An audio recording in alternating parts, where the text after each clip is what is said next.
Hello friends, आज हम Kantara a legend movie को शॉर्ट और सिंपल तरीके से एक्सप्लेन करने वाले हैं। कंतारा को अगर सिर्फ एक एक्शन या फोकलोर मूवी समझा जाए तो इसका सबसे बड़ा मतलब मिस हो जाता है।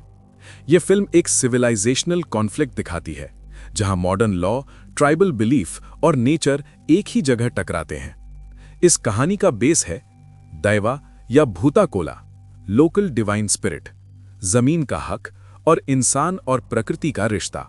मूवी हमें यह दिखाती है कि जब इंसान नेचर और भगवान के नियम तोड़ता है तब प्रकृति खुद इंसाफ करती है।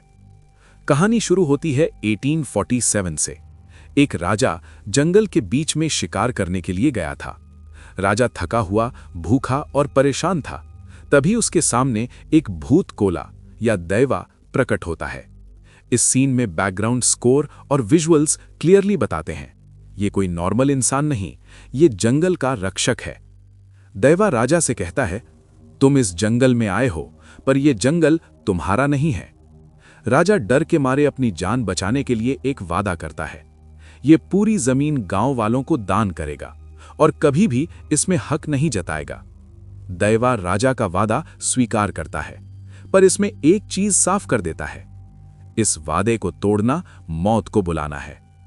राजा जमीन लिखित तौर पर गांव वालों के नाम कर देता है। अभी हम लोग कुछ साल बाद का सीन देखते हैं, जहां पर राजा का बेटा अभी बड़ा हो गया है। उसके लिए जंगल एसेट है, प्रॉपर्टी है, बिजनेस अपॉर्चुनिटी है। उसे दैवा का डर नहीं, क्योंकि उसने उसे कभी फेस नहीं किया। उसके दिमाग में एक ही बात चलता रहता है, इतनी कीमती जमीन हमने क्यों दान कर दी। वो लोगों को मैनिपुलेट करता है, डॉक्यूमेंट्स बदलने की कोशिश भी करता है। एक रात जब पूरा गांव सो रहा होता है, उस टाइम दैवा फिर से आता है, और इस बार कोई वार्निंग नहीं, सिर्फ न्याय, जस्टिस। राजा का बेटा मिस्टीरियसली गायब हो जाता है। गांव वालों समझ जाता है कि देवता अपना वादा कभी नहीं भूलता।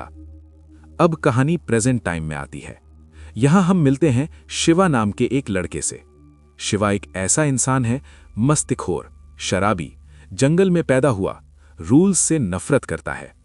वो जंगल का काम करता है, पर उसके अंदर डिसिप्लिन बोल के कुछ नहीं है। शिवा का एक ही फंडा है, आज जियो, कल का क्या भरोसा। शिवा जंगल को ही अपना घर मानता है।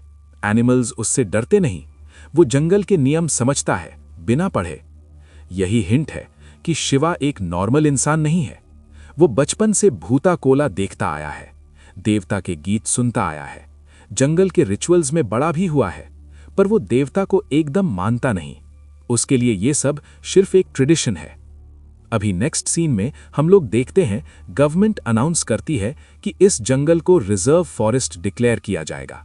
मतलब गांव वालों का कोई हक नहीं रहेगा इस जंगल के ऊपर। जंगल गवर्नमेंट का हो जाएगा। अभी यहां एंट्री होती है मुरली की, एक ऑनेस्ट फॉरेस्ट ऑफिसर।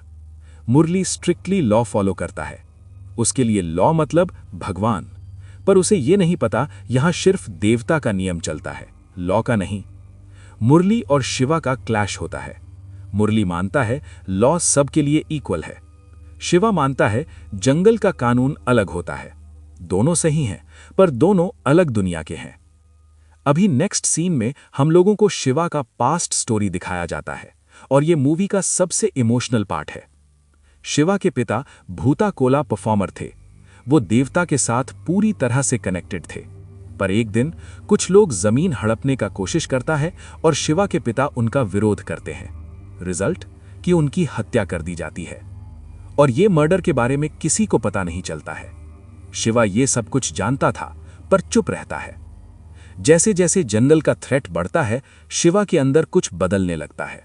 गुस्सा, दर्द, जंगली इंस्टिंक्ट। वो ज्यादा से ज्यादा शराब पीने लगता है। उसे रात को अजीब सपने भी आने लगते हैं।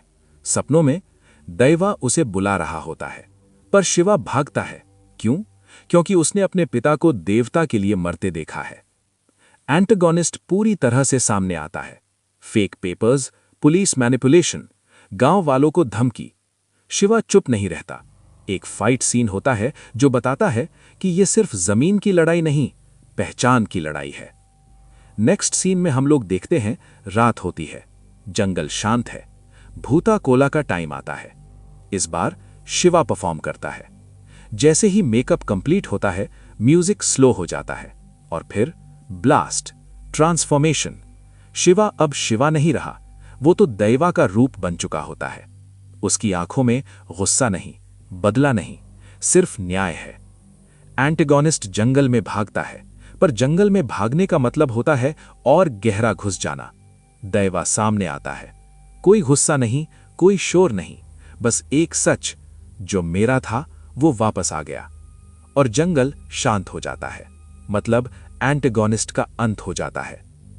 कंतारा का मतलब सिर्फ पवित्र जमीन नहीं, इसका मतलब है वो जगह जहां देवता चुपचाप देखते हैं। अगर तुम सुनोगे तो जमीन रक्षा करेगी, नहीं तो जमीन याद रखेगी।